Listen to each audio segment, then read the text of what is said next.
Georgie 呢，今天所讲的主题是 From Local Roots to Global Impact: Why Your Presence Matter to the Community。Georgie 呢对 Python 社群的经营充满热忱，他是 Python Software Foundation 的执行长，同时也是 PyLadiesCon、PyCon Bangkok 和 PSF DNI Workshop 的联合总召。那么呢，最近 Georgie 开启了一个新的 podcast， 叫做 The Hidden Figures of Python to Spotlight Stories from Underrepresented Groups， 致力于促进 Python 社群的多元与包容。那本场演讲呢，在官网也有提供 Slido 跟 HackMD， 提供各位与会者呢可以支持留下您 Q&A 想询问的问题，以及留下您的笔记。那么我接下来会以英文来做演讲。Georgie Kerr is the director and fellow of the Python Software Foundation. She's also one of the co-organizers of PyLadiesCon and co-founders of PyLadies Bangkok. She's been actively involved in the Python community, including leading PyCon events in Thailand. Georgie is passionate about promoting diversity and inclusion. Furthermore, co-chairing the DNI workshop at the PSF. And even launched a podcast called The Hidden Figures of Python to spotlight stories from underrepresented groups. This session will be providing slides on the HackMD on our official website. So please kindly leave your questions and reviews to the link. 现在让我们欢迎 Georgie Kerr. Now, please let us welcome Georgie Kerr.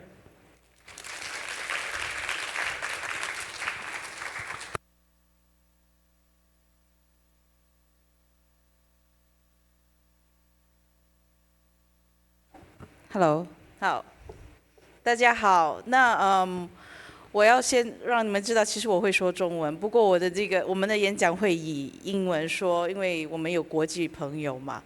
So，那如果你觉得比较方便的话，你要选择问问题以中文问的话，我也可以帮你回答，尽量帮你回答。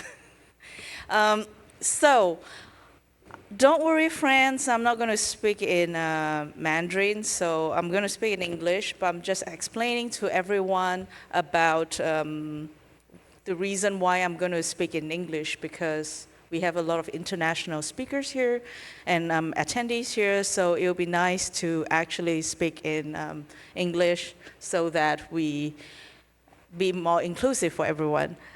So first of all, I would like to thank PyCon Taiwan for inviting me here today at PyCon Taiwan, because it's been a great impression, and I have been wanting to return to PyCon Taiwan, to Taiwan for a long time, because this is the second time coming back.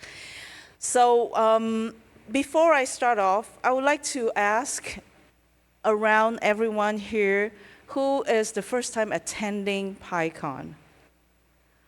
Wow, congratulations. You chose the right place to come. Who is the returning attendee? Like, you've been here before and you come back, like. That's about 50-50, I have to say. Wow. So who is a volunteer here? Okay. Who are the organizers? Oh, you just keep your hands up. Anyway, thank you so much, all organizers. We have to give them a round of applause because they did a really great job today.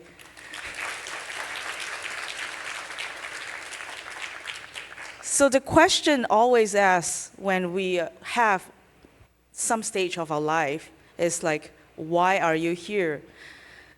Depends on like different stages of life.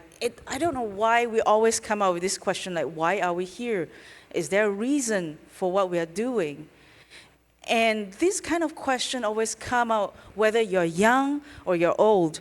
When you're young, people ask you, what do you want to do when you grow up? And I remember when I was in primary school, there was this public speaker. And this public speaker was standing in front of a stage, and he was trying to get all the students' attention to understand the future of children. And so he asked, like, anyone who wants to come up and tell me what you want to do when you grow up, you get a box of chocolates.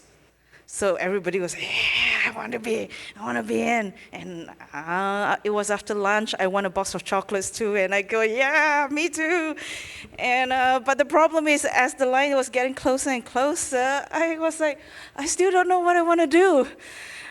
Then it was like I'm the next one, and I was looking around, and I was say, oh, I saw my teacher. I said, I want to be a teacher. I said, that's a great answer.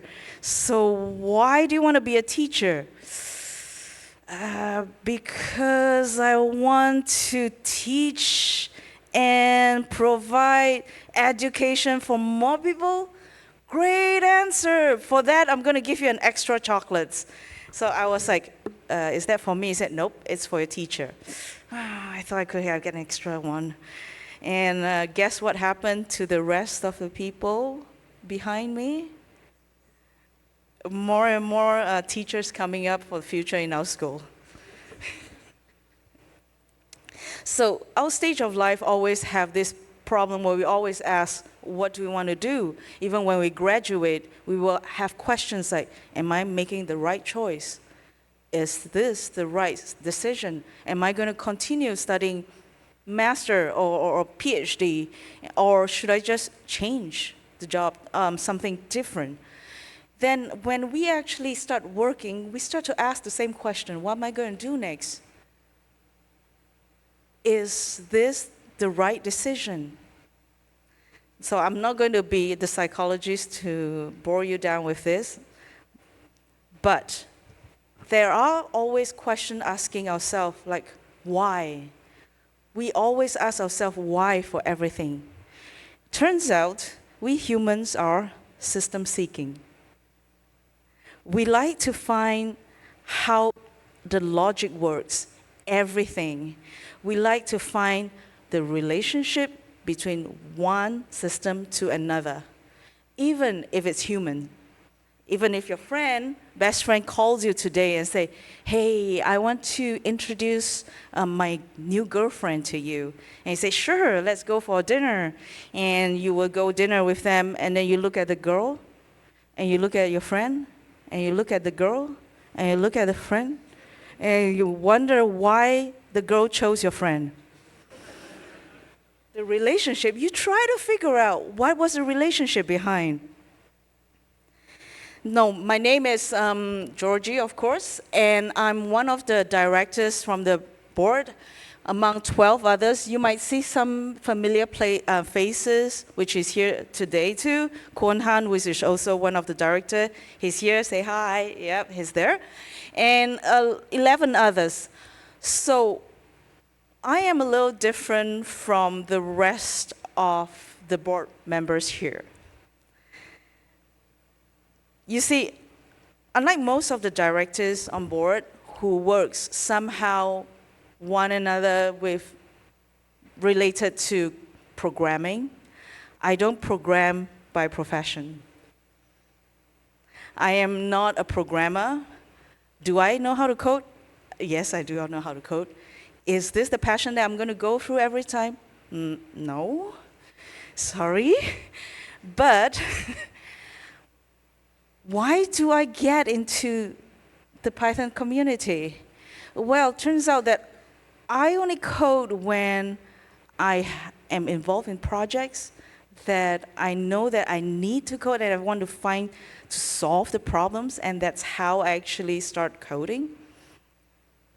So I'm going to share with you how I actually landed up here in PyCon, Thailand. PyCon Thailand, and now here in PyCon Taiwan. So I was born in Singapore, and actually I migrated to France later on. Donc je parle français. Si vous voulez parler en français, je peux parler en français aussi.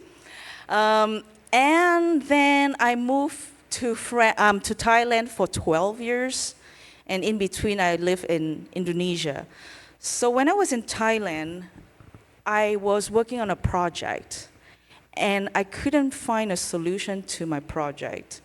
So when I have problems, I don't know what to do, I'll search for people who knows. So I went to a kind of like hack night where there was a group of like different developers and coders just hanging around in corners and just type. And I was asking, like, is there a meetup related to this? And they said, no. And someone just said, well, you can create one. Well, I did. Sorry, it's not Python. Well, I started off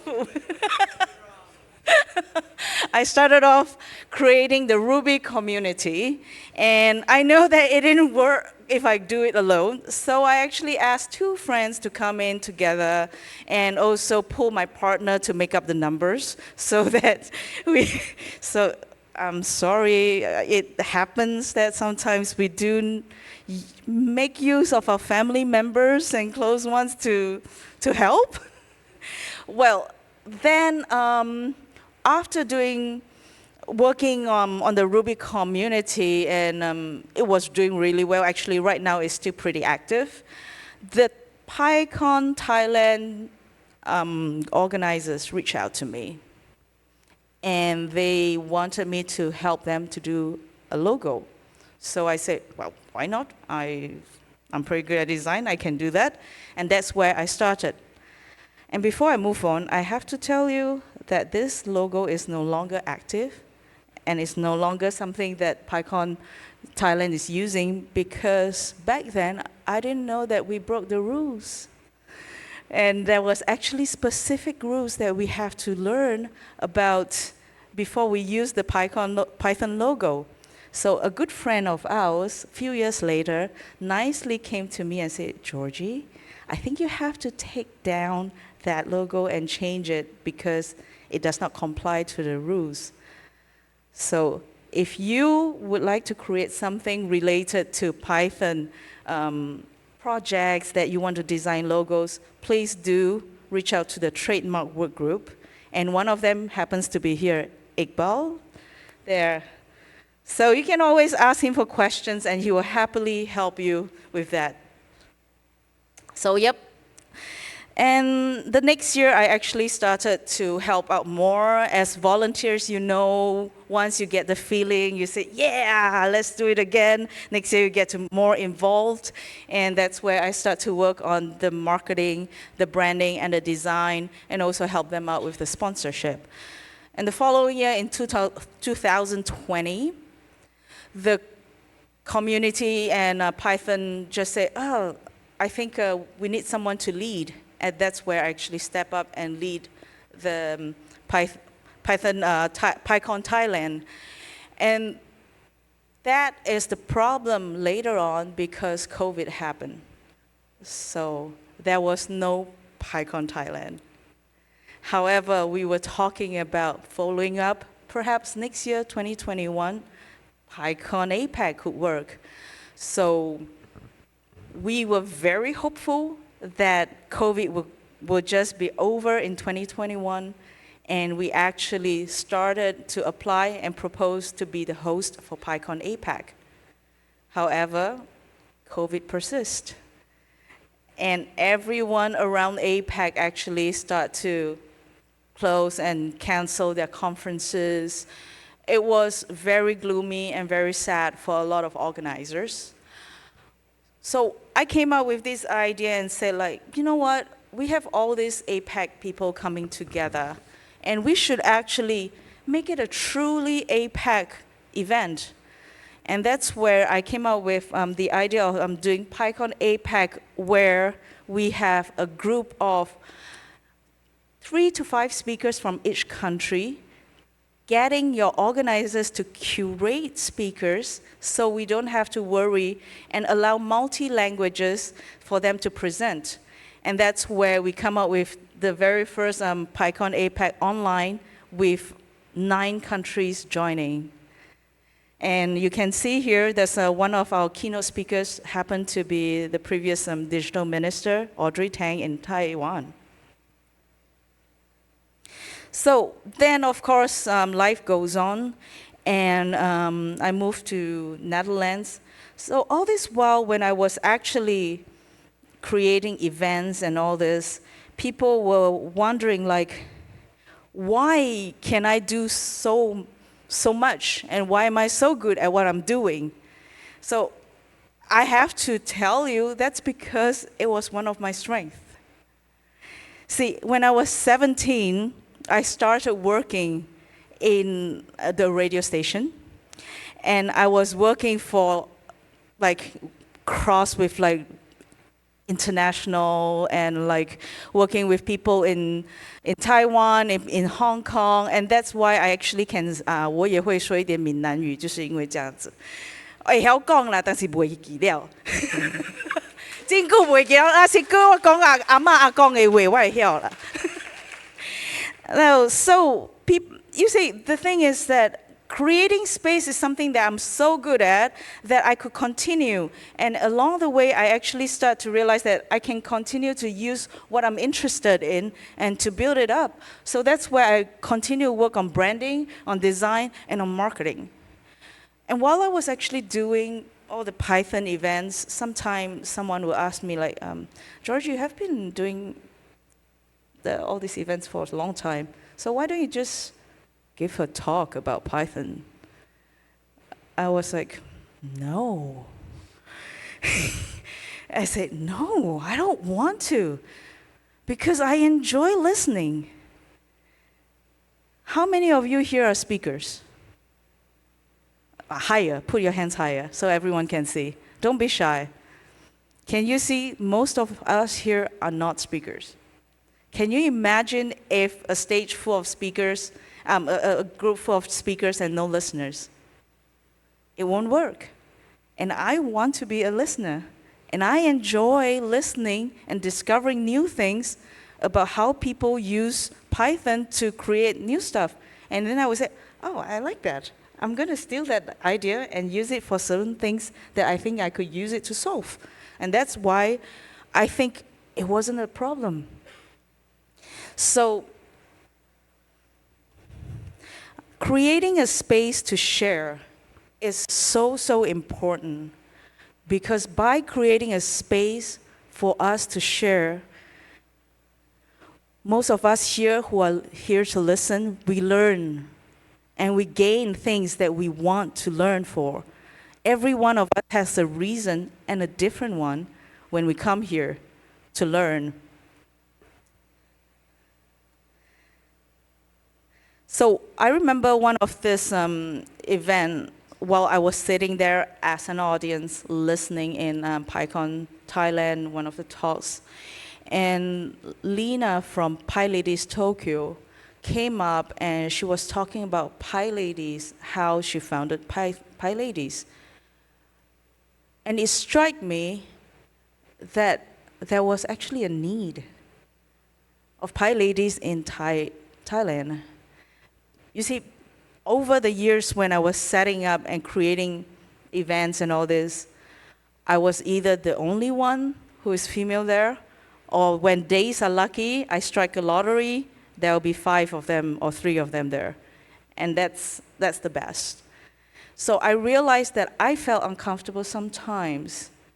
And I realized that there is actually a need for women to feel comfortable in a space. And that's where I actually started with another founder, Katak, to create PyLadies Bangkok. So as PyLadies Bangkok grow, and PyLadies is actually, if those who don't know anything about PyLadies, it's an amazing community among Python. Because while we do not talk or communicate with each other, we somehow know each other. And then we have Teresa from Hamburg, Germany, and Lorena, who was actually used to be a director in the PSF from Chicago, came to me and said, hey, let's do something different. Let's celebrate International Women's Day and do 100% female event. And that's where this very first PyLadies International Women's Days came out with. On the single day, we have all the PyLadies coming out giving a talk on 3 different time zones, and it was phenomenal. We feel really empowered. We feel like, hey, it is okay, and there are actually a lot of female developers out there.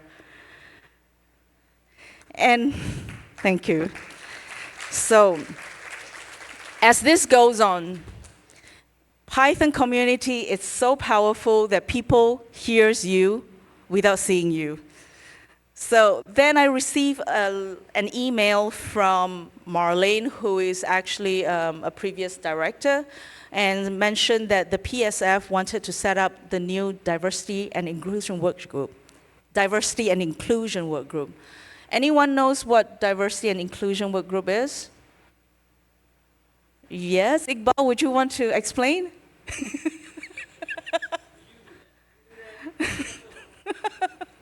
So, diversity and inclusion work group is a group where we try to improve on the cultural and the mix of different people around each community.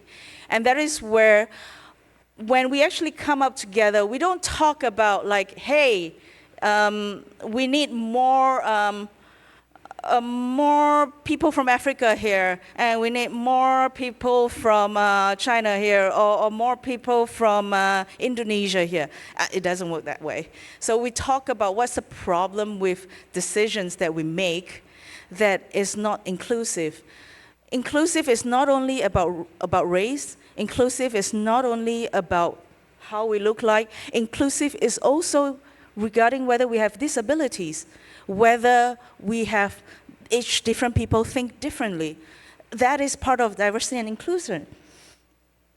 So with that going on, I also still enjoy other things that start to grow among the Python community, and I start to get to do fun things like creating PyCon US design for the website, which is something that I've been doing since 2022 and will be doing next year too. So you might ask, like, okay, I get it, Georgie. You are doing really well and all this kind of thing, but I'm not like you. I cannot do all this. I don't have the strength like what you are. I'm pulling out this quote here, not because I am a great fan of Fred Rogers. If you don't know who he is, Fred Rogers is actually a TV show presenter for children. So there was one episode when he was doing, where he drew attention that a lot of children realize that they don't feel comfortable in their community. They feel that they look different. They feel that they are not as good as their friends who can speak better, or who are stronger in specific language and all this. So he gave the time to create one single episode about this, and at the end he said, we are all different, but we all have something different to offer our world. So if you want to start creating or start looking for a community, the very first step that we have to do is search for within the me. That me in you is the important thing. You need to know yourself. You know your strength. So if your strength is something like, oh, I like to create graphs, that's your strength. Or if your strength is that you are great in colors and you want to sort things out, that's your strength. Place everything out, or another better way is to cross what you're not good at. That's also a way to figure out what your strength is. Then, apart from a strength, there's also passion. Because you might not be the best at what you're doing, but if you're passionate about what you're doing, then that's where things change. That's where you have the ability and the motivation to learn more. So knowing the passion is so important before you try to look for your community. Most importantly, do things that matter to you most. What does that mean? I'm going to give you a few examples here. This is Mona Obadoza from the Philippines. She is 15 years old, And she started learning to code when she was 5 years old. Well, you can say that she's a genius, right? 5 years old, she's already a programmer by 15. But she does what she's interested most. She was living in a country where public schools have insufficient manpower. And she realized that some of her friends are suffering from mental health issues. So what did she do? She created Project Teddy. Project Teddy is a way where they create surveys for everyone to fill up. And the power of machine learning actually can track signs of people having possible mental health issues, detect and inform the school counselors, and the school counselors actually help to detect them before it's too late. So we actually solved the problem in school shortage of counselors. And because she loved to code, she started to realize that there was a problem in the public school too, because there's insufficient IT resources. There's only one laptop per school, per class. So how is she going to solve the problem? Again, she uses a very simple system where she get every student, she create this project called Project Mochi Ball, where students will get piece of paper. Everyone, the teacher will give a question on a problem to solve. Everyone will write their code on a piece of paper, traditionally, and teacher will collect everything, scan everything onto the system. And what does it do? The teacher will screen it out and press print and see what's the results of every student's code. And the children love it. And guess what? Mona solved the problem too. This is because these are things that matter to her most. It's the people around her. Now let's look at Christian, another new director. He is from Chile and he's living in Germany. So Christian discovered Python.es thanks to a friend, and he was motivated to translate one file from CAPI because it was a topic related to his job. So that means something to him. But after the first contribution, he realized that this community was great. And so he said, oh, I want to translate more. And that's where he started to work more, and he helped to develop complementary solutions for projects like Telegram bot, GitHub webhooks, and improve getting started contribution page. Then we have Jessica. So Jessica was one of the invitees from our Pi Podcasts episode, and she's a blind student who codes for passion. So she's still a student, but she works on multiple projects, and because of documentation, she uses PyPandoc. And then while she's using PyPandoc, she said, oh, this is like killing me because there's so many bugs there. So she did a lot of pull requests, and she submitted the pull requests, and she thought, well, that's good, I contributed. Then she realized that no one is actually accepting them, and nothing was happening. So she guessed, and she was right, that the maintainer was overloaded. So what she did is that she volunteered. She volunteered to become a maintainer. And the people, the maintainers, saw what she did and said, you know what, you did great. We should just upgrade you promote you to become a maintainer. And there you go. So once you actually find what really interests you most, that is where you will be able to find your own community. So finding a community is very important because you should find a community that makes you feel comfortable. It may be comfortable for someone else, but it might not be comfortable for you. So you need to make sure that you feel comfortable within that horizon that you are with. Find a community that speaks to you.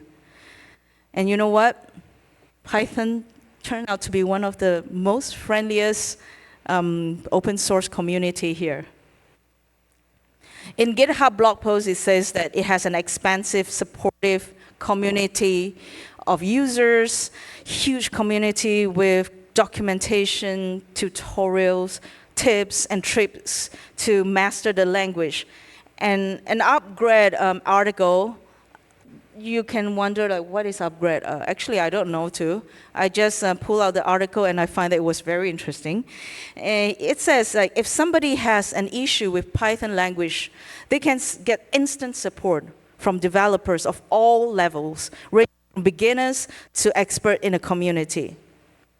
Now, the communities in Python is so large that while I was preparing this talk, I say, hey, maybe I will pull some numbers and data and see what are the people who are involved in which side of the community. But it was so hard. It was almost impossible because even in the GitHub projects that I find, they are not, if I pull out the projects so-called related to Python, it's biased because it's not going to be 100% Python. It could be also a minor site which is written somewhere actually in Python, but it's not purely Python, so it's going to be biased. Then I try to find about communities and the people that's working in other sites or education. It's still too hard because it was not collected everywhere. But this is a good problem. That's because Python is so diverse and everyone uses it for their own reason. And that's why it was so hard to collect. Now, I'm going to share with you the next video here, which is a video of a compilation of a few people who tell you how they feel about the Python community. By the way, I did ask them before that if I can play this video, so everyone got their consent.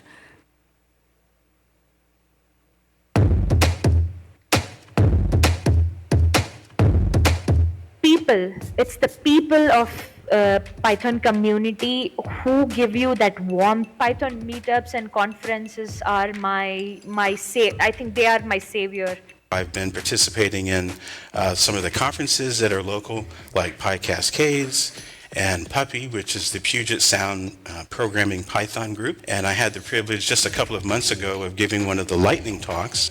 And I was really surprised and really touched by the response and how well it was received.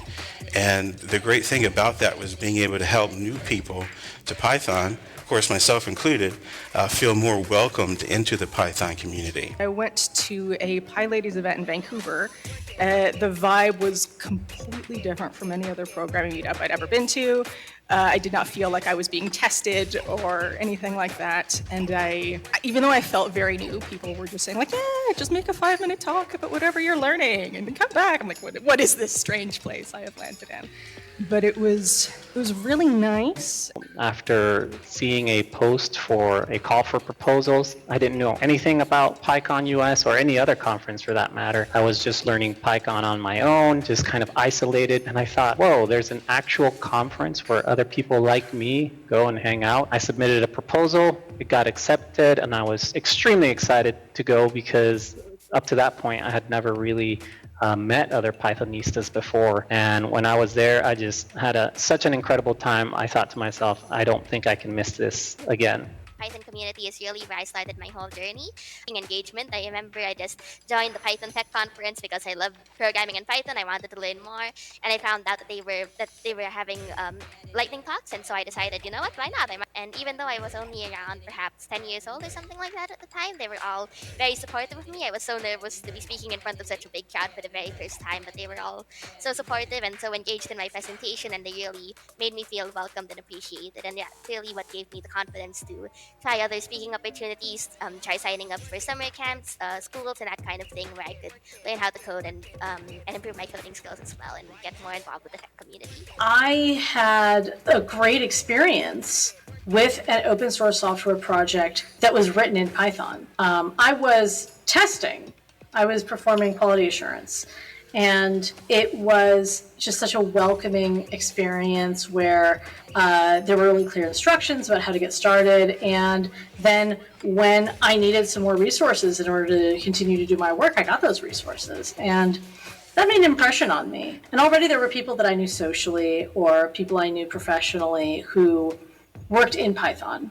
This was in the mid-2000s.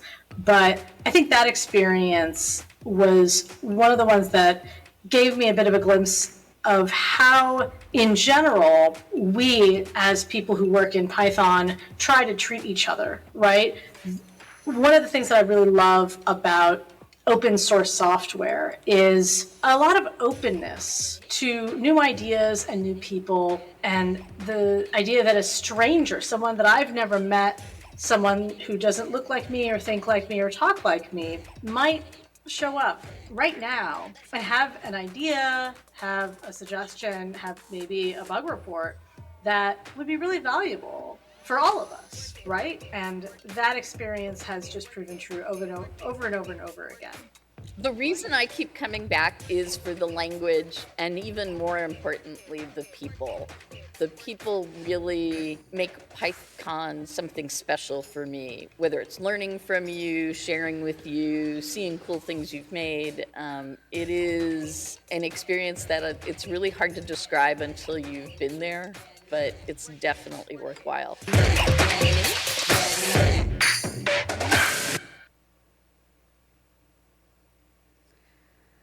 So you see, it is actually the people. It is the people that makes Python so special. It is the people that creates and make Python so popular. It is the people that makes it better, that makes it more important and makes it more user-friendly for every one of us. So people is the reason why Python works. Now, you might ask, like, what if there's no community around me that speaks to me, that actually creates? Well, you know what? That is the best thing. That's the most fun thing. Then you create your own community. So if you don't have one, you create one. How do you know? How can you create? What are you going to do? So you're going to create your own community by first starting with a conversation. The moment you start with a conversation, that is where the community starts. Maybe even with your ama agong, you never know. What if your ama agong decided to code? I mean, it's a passion, they have free time. So talk to them, you never know. Find people who share common passion with you and invite them to work with things that that interest them. And not things that you think that you would want to happen, but things that interest them. And also, start in a space where you're comfortable at, a space where you really feel that you can start working and to grow. In 1995, after gaining some traction and people started to know about Python, Guido van Rossum, if you know who he is, some people like to call him Guido, the person behind Python, actually started a small group with 4 to 10 people. Most of them work in the same company as he is in CNRI. And that's where he started to expand the core development. He started in a small, comfortable place where he feels great among all these people who can work well with him. And that's where what your thoughts, your ideas, your passion will turn into a real product.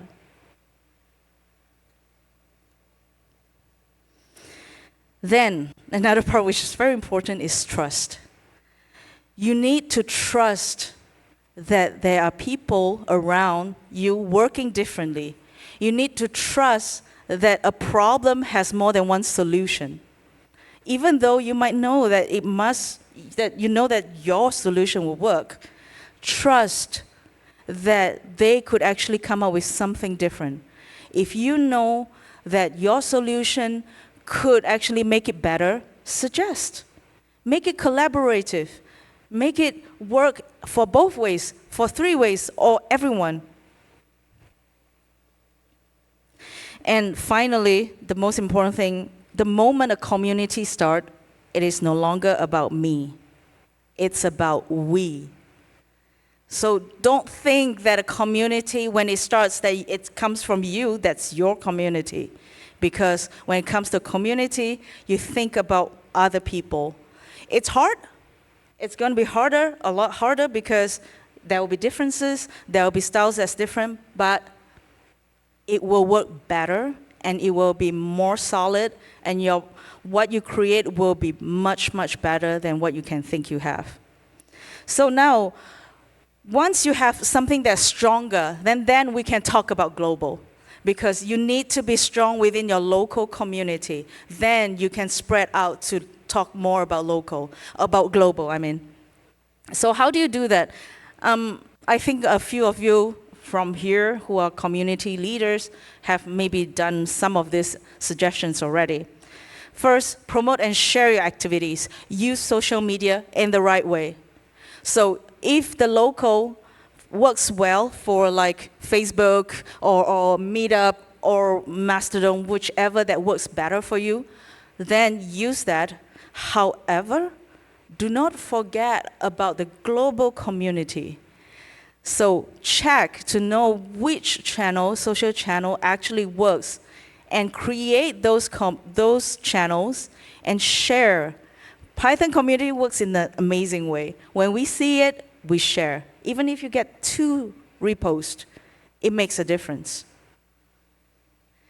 Now, cluster your group once you're stable. It's so important to cluster your group and your events. Because if you are spread out, you are famous, you know only in your group, but we don't. And it's really hard for us to search. So what is the easiest way? Put them together, come together, someone needs to do that, bring everyone together to cluster them. PyLadies Brazil has 44 chapters. I have no idea that they have 44 chapters until I went to their websites to check. They have 30 active chapters and 14 inactive.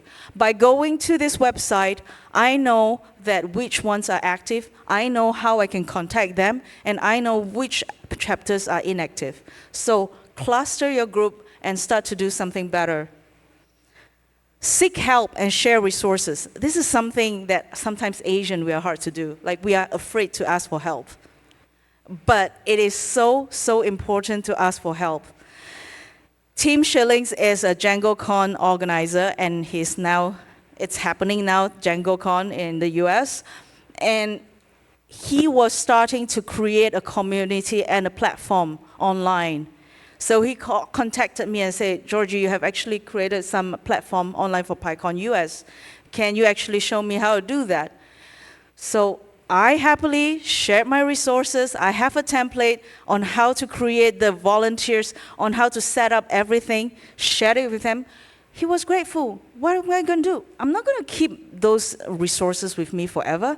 It's going to go stale. If someone actually come in to share and use it and they improve it, it will be better. Abigail, the same thing. She won a PyLadies award and also pretty popular among the African group community. And she really struggled with the community manager on the setup and the guidebook. So she said, I want to create a guidebook. So she asked me, like, do you have anything that you use and you can share? So yep, I pick up my book that I created for PyCon Thailand, the manual, share with her. Now she's creating something even better together with PSF. Finally, you want to know, it's crazy, but it's true, volunteer.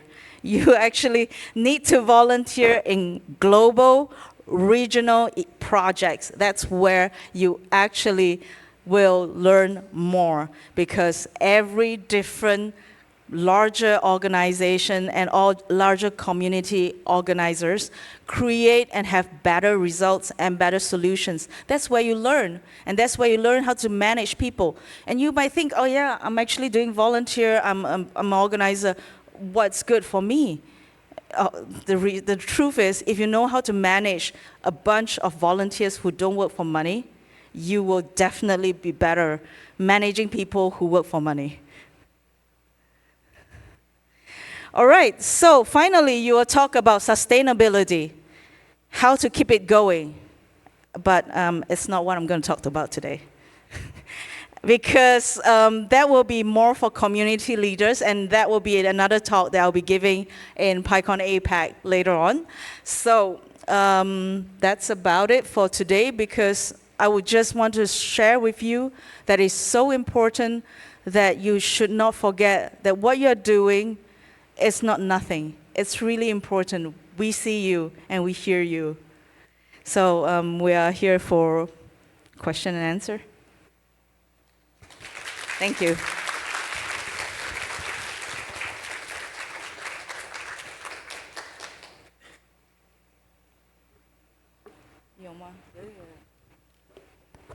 Okay. Thank you, Georgie, for the amazing speak. What you spoken have really resonated with me, because I really learned a lot from the PyCon Taiwan community and really find lifelong working partners within the communities. So thank you for your speech. You're welcome. And now please look at this. There are some very interesting questions on Slido. So the first one would be like, if you have a passion for many topics, how do you allocate your time? This is called discipline. I know sometimes we kind of forget about that, and we kind of like just want to get the end to finish everything, but we have to understand that we only have 24 hours. I used to fall into this problem, and I get burned out really badly, but now I start to realize that I need to prioritize, and I need to know that I also have a life, that I also have my family, I also have friends that I need to spend time with. So whatever time that I can do for my work and aside my passion, that will be it. Sometimes saying no is hard, but saying no is sometimes good for you. Actually, they are always good for you. Thank you. There's the next question. It seems like you have you have great passions for Python. I'd like to ask how you maintain that enthusiasm. Oh, that's people. Again, that's people. I mean, like I say, I come from the Ruby community. It's actually kind of different. I'm not saying that they're bad, sorry, but I actually do like coding in Ruby too, because it's kind of like simple for quite a lot of things, other things. But the enthusiasm come among the community, because sometimes when you think that you're alone doing things, there are actually a lot of people out there who is also doing something, and they appreciate you. And hearing people who appreciate you actually motivates others. So I would also like to tell everyone here who is among the community, say a little, very simple thing, even if it's just one word. Thank you for what you have done. I really appreciate that. You look at the person, and that makes their day. And that is the enthusiasm that will bring for the next day.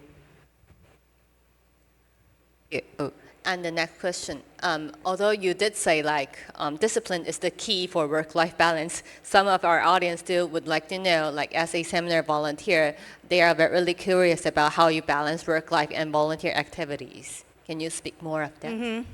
So I think sometimes there is a kind of like gray matter between the Python community, where you actually have some work. Like what I do, I actually do some design work for the PyCon, but also at the same time, those people that I work with are also people that I volunteer my activities with.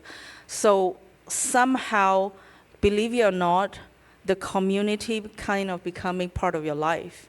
There is actually a very interesting story from, I think, Margaret Mead, if you can actually check out.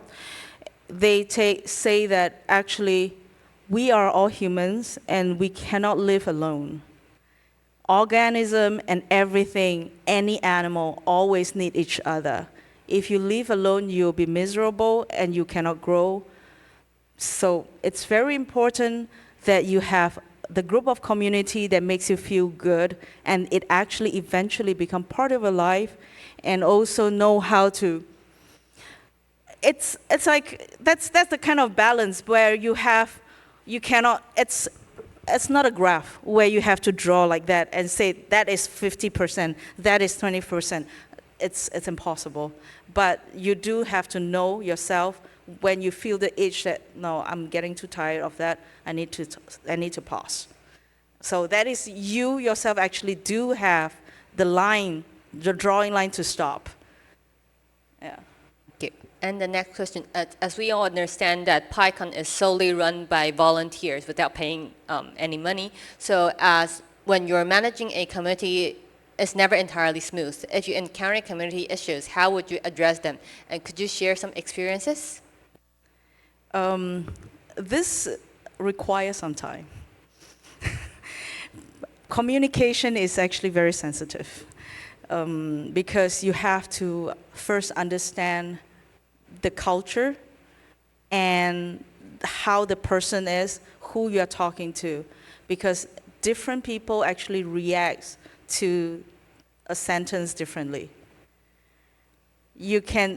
It's just a culture. So in the US, in Europe, they're very straightforward. So when they say things, we say things like, okay, I don't like it and I want it done this way. But sometimes when they're saying that, they were just being open. They just want to say their point of view.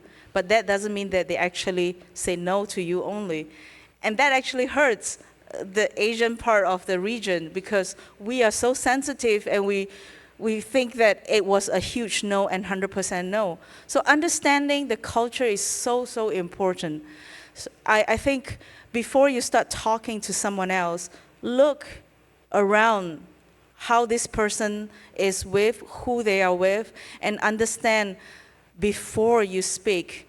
And if writing doesn't make it clear for them, suggest for a call, suggest for a video, because sometimes we don't see our expression and we can actually misunderstood what the whole sentence that you wrote could be. Yep. Thank you. And there's another question.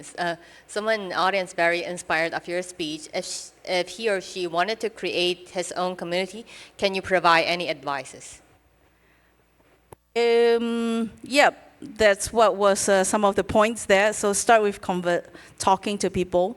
So if you have certain passion that you're going with, talk. Because sometimes you never know. Someone else out there is actually sharing the same interests. So that's how some of the group of, sometimes if you go to, I don't know if any one of you get the chance to go to EuroPython or PyCon US.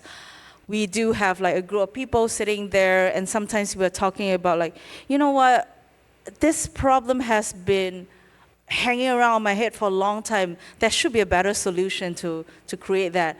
And then someone else will be like, yeah, I agree. Let's create a sorting program, a sorting system to solve this. And there you go, a community start. So it's always very important to start with a conversation. Then after that, it goes like what was written in the slides, where you have to communicate and understand each other better so they can work. Thank you.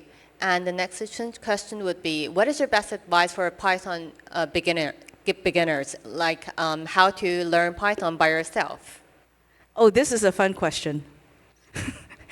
Because I was curious and I went to try out many different so-called Python beginners courses, including Reuven's courses. Surprise! I did secretly learn and see how it works. Well, and I realized that a lot of them actually create the program according to the way they see how a beginner works. So because we are so different, unfortunately, there is no a single solution for you, because there are so many ways to learn. so I think the first thing you need to know is like, are you more interested in like data science? Are you more interested in like machine learning? Are you more interested in something else? Then there are actually beginners routes from there where you can actually start working on. It's much easier because if you say, I don't know, I just want to see how Python works because everybody says easy, but easy, what if you don't use it? What's the point? So you need to actually understand what you are really interested in before you actually start the first step, even in the beginner step. Yeah. Thank you. The next question is about memorization. As a organizer or community builder, is there any tricks that can memorize too many people in the different communities? Oh, sorry, that is not a question for me. I cannot remember names. I'm so bad at that because I remember I used to play in a band, and the bassist that I didn't say for 5 years came back and say, "Hi, Georgie," and I remember his face like, "How are you? What's everything? Yeah, what are you doing right now? Who is with you?" And I was trying so hard for him to give a name, but he didn't. So, yeah, in the end, I ended up saying, "I'm sorry, I forgot your name. Can you tell me what's your name?" And he was kind of disappointed, but he understood that I don't have the brain for that. So it's difficult, but actually being truthful is the best way. If you cannot memorize and cannot remember, just tell them that you don't, because not everybody can remember. Like me, I don't. Don't feel bad if I forgot you. Okay, the next question would be follow-up for the previous two questions, and how can beginners contribute or participate and in Python communities and gain confidence? Yep. So that's where we mentioned where the passion is. So if you actually know that you're interested to work on, for example, the community of like organizing side, there are a lot of opportunities. There are also other things called in the PSF called the work groups, where tomorrow we'll have a talk talking a lot more about the details. And also, you can also, if you're interested to contribute in documentation, I will say C Python is a little harder because I tried before. It's not the easiest route. It ended up getting merged, but just try something else easier first because you don't need to take the highest route. There are a lot of other projects around. Take a look at all the Python projects. For example, tomorrow I think we are talking about some fiscal sponsories that the PSF is working on. All those projects are actually quite good projects that you could help and to just contribute. Even if you're a beginner, something very simple, just make some changes on documentation or like, change some little code errors. That's good enough. We still need people to do so. So yeah, look at what you're interested in, then you look at what are the available route for that. Okay, I think we have the last question about the future of Python.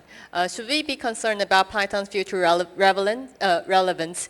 How can we determine if Python is losing popularity or what to do? Okay, there are two different sets of questions. Future relevance, Python future relevance depends on people again. Because if the people are not willing to open up and make changes, it's really hard to improve. The truth is that even though Python started as a very simple language, because it becomes so popular and so diverse to so many different usage, it's harder to maintain, and it's harder to make it easier and comfortable for everyone. But we do need to make that difference, and we do need to think about how to improve so that we can actually accommodate, and that's how the language will be stronger. It needs to accommodate to the diversification of the people that's using. The language is written to improve the technology, but the technology is for the people to use. So remember that we are not coding for the machine. We are coding for the people who's using it.